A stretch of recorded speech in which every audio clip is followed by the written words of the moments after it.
We are discussing some important topic about DBMS। ये file system से है कुछ टॉपिक्स और कुछ टॉपिक्स DBMS के, ठीक है। The two levels of data independence, we have to describe two levels of data independence और डिफरेंशिएट देम, और डिफरेंशिएट करना है। लॉजिकल डेटा इंडिपेंडेंस पहला टाइप है, उसको कंसेप्चुअल डेटा भी कहते हैं, मतलब कंसेप्चुअल डेटा इंडिपेंडेंस। इसका काम क्या होता है? It is the characteristic of being able to change the conceptual schema, schema मतलब structure, without having to change the external schema. मतलब जो कंसेप्चुअल स्कीमा को चेंज करने की एबिलिटी रखता है बिना किसी इफ़ेक्ट आए एक्सटर्नल स्कीमा पे, मतलब एक्सटर्नल स्ट्रक्चर पे कोई इफेक्ट नहीं आए तो उसको, और कंसेप्चुअल स्कीमा को भी चेंज कर देते हैं। इंडिपेंडेंट होते हैं, जैसे ही नाम में लिखा है कि दोनों इंडिपेंडेंट होते हैं। Independent and use to separate external level from conceptual level.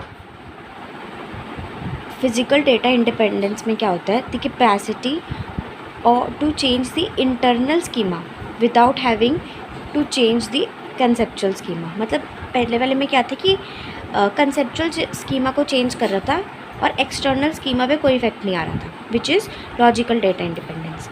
इसमें क्या है? फिजिकल डेटा इंडिपेंडेंस में इंटरनल स्कीमा को चेंज कर रहा है और कंसेप्चुअल स्कीमा पे कोई इफेक्ट नहीं आ रहा, और it is use to separate conceptual view from internal level, ठीक है। इसका स्ट्रक्चर कुछ ऐसा होता है, वो हम पीछे एक्सटर्नल स्कीमा की बात कर रहे थे, इंटरनल स्कीमा की। तो ये एक्सटर्नल लेवल है, ये लॉजिकल लेवल है, ये फिजिकल लेयर है, ठीक है। लेयर भी कह सकते हैं, टायर भी कह सकते हैं, लेवल भी कह सकते हैं। ये तीन जो हैं वो स्टोर कर रहे हैं डेटाबेसेस को, और ये सारे जो है उनके लेवल हैं। जो लॉजिकल डेटा इंडिपेंडेंस है वो यहाँ काम करता है। एक्सटर्नल और लॉजिकल को, ये इंटरनल भी हो गया, लॉजिकल लेवल को हम इंटरनल भी कह सकते हैं और कंसेप्चुअल भी, ठीक है। लॉजिकल डेटा इंडिपेंडेंस इस लेवल पे काम करता है इन दोनों के बीच, और फिजिकल डेटा इंडिपेंडेंस इस दोनों लेवल के बीच में काम करता है। Next, explain the three architecture in DBMS, three tier architecture in DBMS। जो हमने पीछे वाला पढ़ा था वो थ्री आर्किटेक्चर का ही दो पार्ट्स होते हैं। तो तीन आर्किटेक्चर में क्या होता है? एक फिजिकल लेवल जो हमने अभी डायग्राम में देखा, कंसेप्चुअल लेवल जिसको लॉजिकल लेवल भी कहते हैं, और एक एक्सटर्नल लेवल जिसको एक्सटर्नल लेवल ही कहते हैं और टायर कह सकते हैं। फिजिकल लेवल में क्या होता है? Information, it contain the information about the location of database, about objects in data store. क्या होता है इसका मतलब? Information about the location of data, जो भी डेटा हमारे डेटाबेस में है उसकी लोकेशन की जानकारी होती है इसे। मतलब एज ए यूज़र मुझे नहीं पता होगा ना कि मेरा डेटा किस जगह पे कहाँ पे स्टोर है, तो फिजिकल लेवल में यही चीज़ होती है कि उसमें इंफॉर्मेशन होती है कि मेरा डेटा कहाँ पे स्टोर है। It describe how the database is store in secondary storage devices, और इट ऑल्सो डिस्क्राइब्स कि how the data is store in secondary storage devices. For example secondary storage devices कौन कौन से होते हैं? CD, ड्राइव काइंड ऑफ, ठीक है। Conceptual level में क्या होता है? Data is represented in form of various data tables. Conceptual level में डेटा का पूरा फॉर्मेट एक कंसेप्चुअल लेवल में बना होता है, मतलब उसके एट्रीब्यूट्स, उसके रोज, उसके कॉलम्स ऐसे। Also referred as logical schema, इस कंसेप्चुअल लेवल को लॉजिकल स्कीमा कहते हैं। Schema is structure, it describe what kind of data is store in this is to be store, ये बताता है कि किस टाइप का डेटा हमें स्टोर करना चाहिए, ठीक है। External level, an external level specifies a view of the data in terms of conceptual level.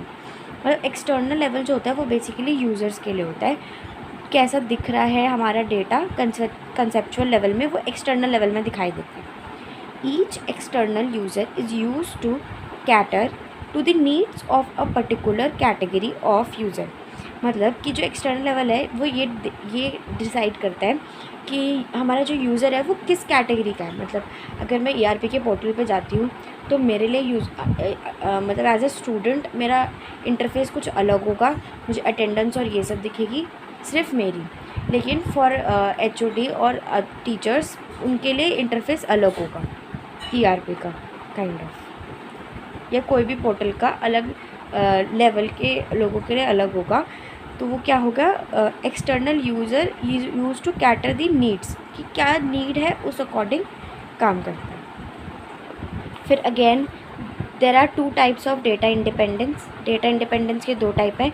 जब 3 टायर का क्वेश्चन आएगा कि एक्सप्लेन द 3 टायर आर्किटेक्चर, तो हमें स्टार्टिंग से लेके यहाँ तक मतलब वो 3 लेवल्स और ये दोनों सब एक्सप्लेन करना है। तो लॉजिकल डेटा इंडिपेंडेंस हमें पता है कि क्या करता है, कंसेप्चुअल स्कीमा को without having any change external schema, मतलब कंसेप्चुअल लेवल को चेंज करता है लेकिन एक्सटर्नल स्कीमा पे कोई फ़र्क नहीं पड़ता। फिजिकल डेटा इंडिपेंडेंस में क्या होता है, इंटरनल स्कीमा को चेंज करता है और उसकी कंसेप्चुअल स्कीमा पे कोई फ़र्क नहीं पड़ता। और again this diagram. Next question है कि what are the properties of ACID। अब ACID क्या होता है, to maintain the consistency in a database before and after the transaction, certain property is followed, certain properties are followed which is known as ACID। मतलब कि जब हमारा database होता है उसके अंदर कंसिस्टेंसी रहे, कि मतलब एक के बाद डेटा रहे, कुछ गैप ना हो, उसके लिए क्या होता है, मतलब मैंने ट्रांजैक्शन कर लिया तो मेरे वो स्पेस जो है वो वैकेंट ना रहे, एक कंसिस्टेंसी, एक फ्लो रहे डेटाबेस में, उसके लिए कुछ प्रॉपर्टीज़ फॉलो की जाती हैं जिसको एसिड कहते हैं, मतलब एसिड नहीं ACID कहते हैं। अब ACID की पूरे प्रॉपर्टीज़ क्या है, atomicity, the entire transaction, atomicity का इसमें हमें क्या बोला था कि एक्सप्लेन करनी है प्रॉपर्टीज़, तो उसमें क्या है, the atomicity, the entire transaction take place at once, मतलब अगर मुझे किसी चीज़ का ट्रांजैक्शन करना है तो सारा ट्रांजैक्शन एक साइड हो जाएगा, ट्रांजैक्शन एज इन डेटा का ट्रांजैक्शन डेटाबेस से, तो वो एक साथ हो जाएगा, नहीं तो नहीं होगा, मतलब एक साथ हो जाएगा, डजंट हैपन एट ऑल, मतलब अगर होगा तो सारा होगा, नहीं होगा तो बिल्कुल नहीं होगा। कंसिस्टेंसी का क्या है, the data must be consistent before and after transaction, ये हमने ऊपर भी डिस्कस किया था कि एक फ़्लो होना चाहिए डेटाबेस में डेटा का, कि वो कंसिस्टेंस रहे, ठीक है, before and after the transaction. Isolation, multiple transaction occur independently without interference, अगर बहुत सारे यूज़र एक ही टाइम में मल्टीपल ट्रांजैक्शन करते हैं तो उसके लिए किसी एक दूसरे में कोई इंटरफेरेंस नहीं आना चाहिए, it should be independent. Durability, the change of successful transaction occur even if the system fails, transaction successful होना चाहिए even when the system fails, system fail होने के बाद भी। नेक्स्ट क्वेश्चन था कि explain the commands with respect to SQL के related हमें रीनेम और ऑल्टर को एक्सप्लेन करना था। रीनेम जैसे नाम सजेस्ट कर रहा है कि use to change the name of the table और अ कॉलम का नाम चेंज करना है, टेबल का नाम चेंज करना होता है। Alter command is use for making major changes, alter command में क्या होता है कि बहुत मेजर चेंजेस, जैसे कि मैंने टेबल क्रिएट कर दिया है, सब कुछ हो चुका है, डेटा डल चुका है, मैंने उसका डेटा टाइप सब कुछ कर दिया है, उसके बाद मुझे कुछ चेंज करना है, मुझे एक कॉलम ऐड करना है, तो वो एक मेजर चेंज हो जाता है।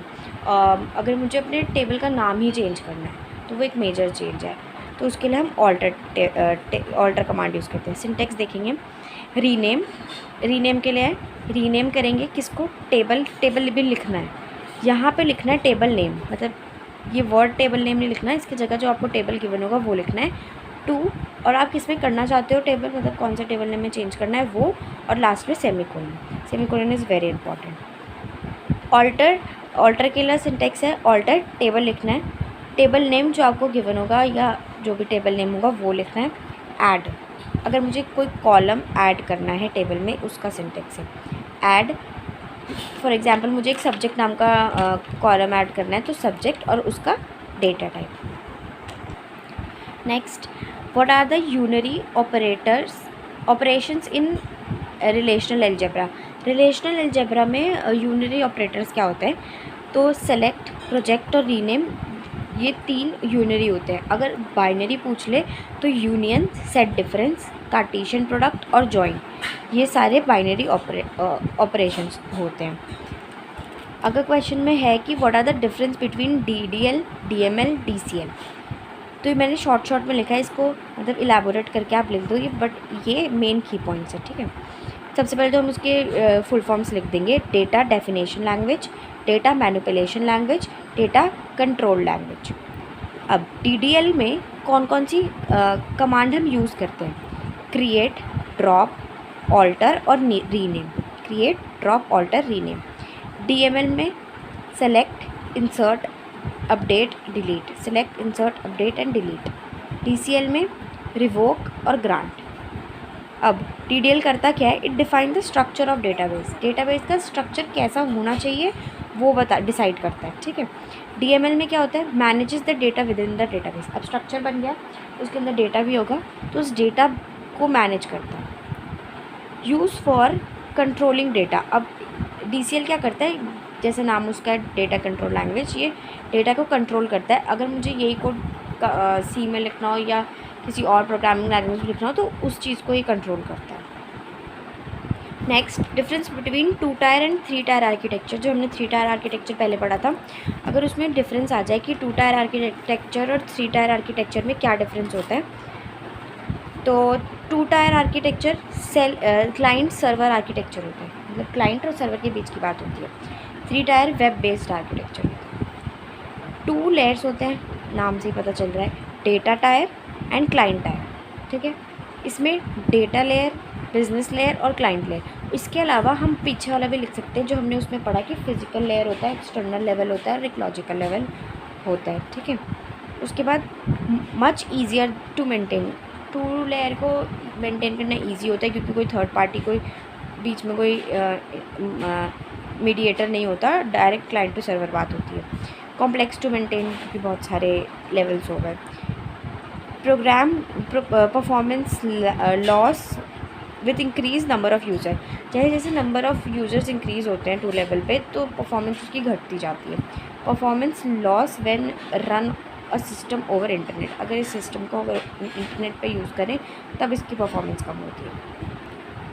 यहाँ पे कुछ SQL क्वेरीज़ है जिसमें बहुत सारा type of queries cover up हो जाएंगी, ठीक है। तो 2 टेबल गिवन है, स्टूडेंट के और कोर्स के। पहला क्वेश्चन है कि हमें ऐड करना है एक कॉलम सिटी नाम से स्टूडेंट टेबल में। तो ये मेजर चेंज हुआ, तो इसमें हम ऑल्टर कमांड यूज़ करेंगे। ऑल्टर टेबल, टेबल का नाम स्टूडेंट, ऐड कॉलम सिटी, और सिटी का क्या है? varchar 20। नेक्स्ट है find out list of students who have enrolled in computer course. Course में, कंप्यूटर कोर्स में उन्होंने रजिस्टर किया और हमें क्या निकालने हैं? नेम निकालने हैं स्टूडेंट के। समझ आई? तो क्या करेंगे, अगर ऐसे लिस्ट आउट का है तो हम सेलेक्ट कमांड का यूज़ करते हैं। सेलेक्ट नेम, नेम चाहिए हमें, बस नेम ही चाहिए। फ्रॉम स्टूडेंट डॉट एस, यहाँ पे वैसे एस डॉट नेम भी आएगा। इसको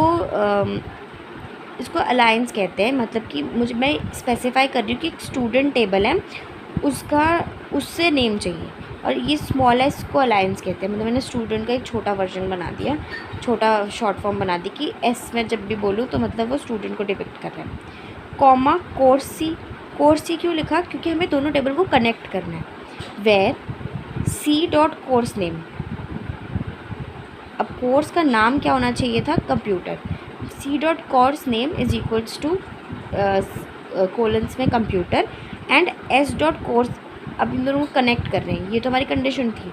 अब इन दोनों को कनेक्ट कर रहे हैं एंड से कि एस डॉट कोर्स ID जो है इक्वल टू है सी डॉट कोर्स ID। देखो दोनों टेबल में कोर्स ID अवेलेबल है, इसीलिए इन दोनों को हम कनेक्ट कर पा रहे हैं। मतलब कुछ ना कुछ कॉमन दोनों में होना चाहिए कनेक्ट करने के लिए। कंडीशन के बाद हम एंड लगा के उन दोनों को कनेक्ट कर देते हैं। नेक्स्ट है list the number of all courses with their duration. इनके ड्यूरेशन के साथ सारे कोर्सेज बताने हैं। Select course name, duration, simple command है ये, तो सिर्फ कोर्स नेम और ड्यूरेशन चाहिए और दोनों एक ही टेबल में, तो हमें कनेक्ट करने की भी ज़रूरत नहीं है। Select course name duration from course. Next है कि list email ID and cell number of the mechanical engineering student. Mechanical engineering student का है, मतलब दोनों टेबल इन्वॉल्व हो रही है। Select S dot E name, student से ईमेल ID ली, S dot E cell, student से सेल नंबर लिया, from student dot S comma course C, दोनों टेबल को कनेक्ट करना है। Where C.course name is mechanical engineering and अब connect करते हैं। सेम, क्योंकि कोर्स आईडी दोनों टेबल में सेम थी। उसके बाद list name of all student starting with A से जिनका नाम शुरू हो रहा है सिर्फ वो चाहिए, तो मतलब सिर्फ स्टूडेंट टेबल इन्वॉल्व होगा। Select name from student where name like, अब ये परसेंटेज जो होता है ना यहाँ लगाने से मतलब आगे का कुछ नहीं देखेगा, वो देखेगा कि सिर्फ फर्स्ट पोजीशन पे ए होना चाहिए, बाकी की पोजीशन पे कुछ भी हो तो वो दिखा देगा। नेक्स्ट क्वेश्चन है, इसका टेबल है employ ID, E name, salary और डिपार्टमेंट नंबर दिया हुआ है। Display the name of the employ along with the ID and salary greater than 70,000, greater than 70,000 होनी चाहिए। और इसको हमें एसक्यूएल में नहीं दिखाना, रिलेशनल अलजेब्रा में दिखाना। रिलेशनल अलजेब्रा में कैसे दिखाएंगे, अब हम उधर सेलेक्ट, अगर मुझे एसक्यूएल में दिखाना होता तो हम क्या करते, सेलेक्ट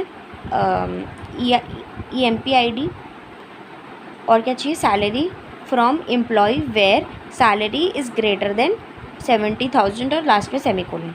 इसमें क्या होता है, प्रोजेक्ट यूज़ होता है, प्रोजेक्ट EMP ID और ई नेम, ये दोनों चाहिए हमें। कहाँ से चाहिए, ब्रैकेट में लिखेंगे। अब कहाँ से चाहिए, एम्प्लॉय टेबल से जहाँ पे ये ज्वाइन होता है, ठीक है, जहाँ इक्वी ज्वाइन होता है, यस इक्वी ज्वाइन होता है, जहाँ पे सैलरी जो है वो ग्रेटर है 70,000 से और ब्रैकेट क्लोज, ठीक है।